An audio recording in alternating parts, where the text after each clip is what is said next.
వచ్చాయి 99 నుంచి పనులు చేశాం. అదే సమయంలో రాజకీయాలు మర్చిపోయాం, ప్రజలకు చెప్పలేకపోయాం. ఎప్పుడు కూడా మీరు గుర్తుపెట్టుకోవాల్సింది, చేసే పనిని ఎప్పటికప్పుడు ప్రజల దగ్గరికి తీసుకుపోవడం, ఏదైనా ప్రజల మనోభావాలకు భిన్నంగా ఉంటే ఎప్పటికప్పుడు కరెక్ట్ చేసుకుంటూ ముందుకు పోవాల్సిన అవసరం ఉంది. 2014-19 విభజన తర్వాత మీరు ఒక్కసారి చూస్తే ఆ రోజు చాలా అనుమానాలు కూడా ఉన్నాయి ప్రజల్లో. ఆ రోజు ప్రజలు ఆలోచించింది, ఆదాయం వచ్చే ప్రాంతాలు తెలంగాణకి వెళ్ళాయి, మనకు జీతాలు వస్తాయా, పింఛన్లు వస్తాయా, ఆదాయం ఎక్కడి నుంచి వస్తుందని చెప్పి బాధపడితే 5 సంవత్సరాలు ఎవ్వరికి ఇబ్బంది కలగకుండా అభివృద్ధిలో కానీ సంక్షేమంలో కానీ భారతదేశంలో నెంబర్ 1గా చేశాం. కానీ ఈ పరుగు పందెంలో మనం రాజకీయాలు మర్చిపోయాం, మనం చేసింది చెప్పలేకపోయాం. చాప కింద నీరుమారుగా మన మీద వ్యతిరేకత చెప్పి అబద్ధాలు చెప్పి వాళ్ళు గెలిచే పరిస్థితికి వచ్చారు.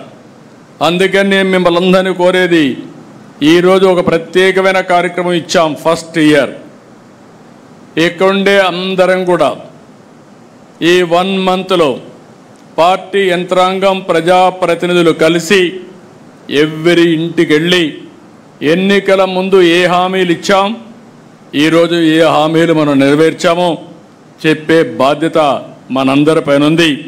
దాని మీద ఒక యాక్షన్ ప్లాన్ తయారు చేసుకోవడానికే ఈ కార్యక్రమం పెట్టామని చెప్పి కూడా నేను మీకు తెలియజేస్తున్నా. ఈరోజు మనం చూస్తే ఏడాది క్రితం అంతా అయోమయం, గందరగోళం, ఎటు చూసినా చీకటి, 10 లక్షల కోట్ల రూపాయల అప్పులు, దెబ్బతిన్న వ్యవస్థలు, నిర్వీర్యమైపోయిన సంస్థలు, అతి దారుణమైన పరిస్థితి. నేను 4వసారి సీఎం అయ్యాను. గతంలో కూడా కొన్ని ఇబ్బందులు ఉన్నాయి, కానీ ఇన్ని ఇబ్బందులు, ఇంత విధ్వంసాన్ని నా జీవితంలో ఎప్పుడూ చూడలేదు.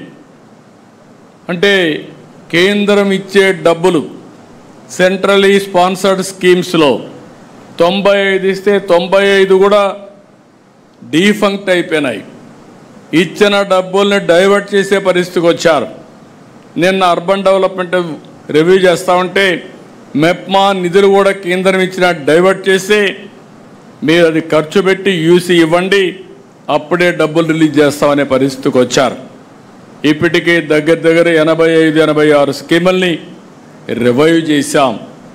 దగ్గర 15,000 కోట్ల రూపాయలు వీళ్ళు ఖర్చు పెట్టి, లేకుంటే డైవర్ట్ చేసిన డబ్బుల్ని మళ్ళా ఖర్చు పెట్టి అవన్నీ కూడా మళ్ళీ ట్రాక్లో పెట్టే పరిస్థితికి వచ్చాం.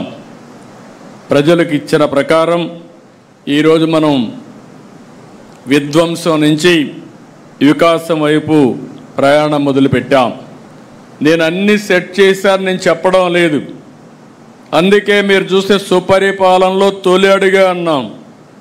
ఈ 1 సంవత్సరం మనం వేసింది తొలి అడుగు మాత్రం వేసాం. అయితే ఎన్ని సమస్యలున్నా సమస్యలు చూసి మనం భయపడడం లేదు. ఒక్కొక్క సమస్యని పరిష్కారం చేసుకుంటూ ఎక్కడికక్కడ మనం ముందుకు పోయాం. ఒకే లక్ష్యంగా ముందుకు పోతున్నాం. అదే రాష్ట్ర పునర్నిర్మాణం, పూర్వ వైభవం తేవడం, ఏపీని అగ్రగామిగా చేయడం అనే సంకల్పంతో మనం పనిచేస్తున్నాం. అనేక సవాళ్లు దాటాం. నేను పదే చెప్పాను, ఈరోజు రాష్ట్రంలో మీరు ఒక్కసారి చూస్తే సరైన సమయంలో ప్రజలు కూడా సరైన నిర్ణయం తీసుకుని మనకు సహకరించారు. మొన్న ఎన్నికల్లో మీరు చూస్తే అటు కేంద్రంలో ఎన్డీఏ ప్రభుత్వం వచ్చినప్పుడు మనం క్రూషియల్గా తయారయ్యే పరిస్థితికి వచ్చాం. ఎప్పుడు కూడా తెలుగుదేశం